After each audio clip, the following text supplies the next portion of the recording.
নমস্কাৰ, মই জ্যোতি বৈশ্য।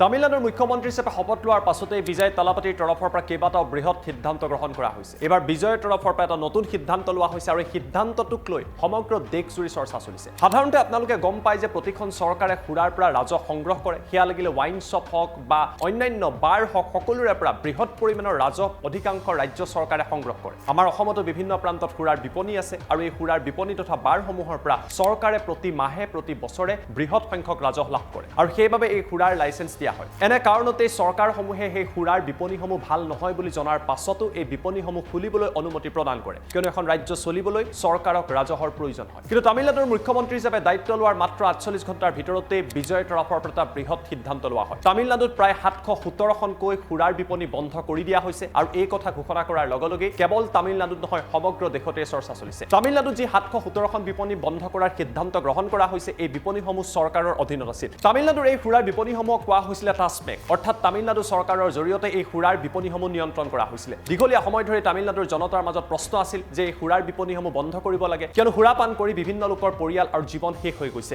অৱশেষত বিজয়ৰ তৰফৰ পৰা সিদ্ধান্ত গ্ৰহণ কৰা হ'ল। উল্লেখযোগ্য যে এই টাস্মেক বা সুৰাৰ বিপণীসমূহ ধৰ্মীয় অনুষ্ঠান, শিক্ষা অনুষ্ঠান আদি বিভিন্ন প্ৰান্তৰ কাষত আছিল আৰু তাৰ বাবে বিজয়ৰ তৰফৰ পৰা সিদ্ধান্ত লোৱা হ'ল। চৰকাৰৰ নিয়ন্ত্ৰণত থকা এই ৭১৭খনৰ অধিকাংশ সুৰাৰ বিপণী কোনোবা এখন ধৰ্মীয় অনুষ্ঠানৰ ৫০০ মিটাৰৰ ওচৰত, কোনোবা এখন শিক্ষা অনুষ্ঠান বা এডুকেশ্যনেল ইনষ্টিটিউটৰ ৫০০ মিটাৰ ওচৰত, নাইবা কোনোবা এখন বাছ স্থানৰ ৫০০ মিটাৰ ওচৰত আছিল। এই সুৰাৰ বিপণীসমূহ বন্ধ কৰি দিয়াৰ সিদ্ধান্ত লোৱা হৈছে আৰু আগন্তুক ১ৰ পৰা ২ সপ্তাহৰ ভিতৰত এই সুৰাৰ বিপণীসমূহ তামিলনাডুত বন্ধ হৈ যাব। ইয়াৰ লগে লগে বিজয়ৰ এই পদক্ষেপক সকলোৱে প্ৰশংসা কৰিছে। যি সময়ত চৰকাৰসমূহে ৰাজহৰ কথা ভাবে, ক'ৰ পৰা টকা আহে ভাবে, সেই সময়ত বিজয়ে জনতাৰ কথা চিন্তা কৰি সিদ্ধান্ত গ্ৰহণ কৰিছে। তামিলনাডুত ইয়াৰ আগতেও শিক্ষা অনুষ্ঠান, ধৰ্মীয় অনুষ্ঠান, বাছ স্থান আদিৰ কাষত থকা এইসমূহ মদৰ দোকান বন্ধ কৰিবলৈ দাবী উত্থাপন জনতাই কৰিছিল, যদিও কোনো ৰাজনৈতিক দল নাইবা ৰাজনৈতিক নেতা নাইবা যিসমূহ শাসনত আছিল এই চৰকাৰসমূহে এই পদক্ষেপ গ্ৰহণ কৰা নাছিল। কিন্তু থালাপাতি বিজয়ৰ তৰফৰ পৰা মুখ্যমন্ত্ৰী হোৱাৰ পিছতে ইয়াৰ সাহস দেখুওৱা হৈছে আৰু বিজয়ৰ এই সিদ্ধান্তক সমগ্ৰ দেশে এতিয়া আদৰণি জনোৱা হৈছে। আপোনালোকে গম পায়, যিসকল সুৰা পায়, সুৰাৰ দাম বৃদ্ধি কৰিলেও তেওঁলোকে সুৰা পান কৰে বা সুৰা ক্ৰয় কৰে আৰু সেইবাবে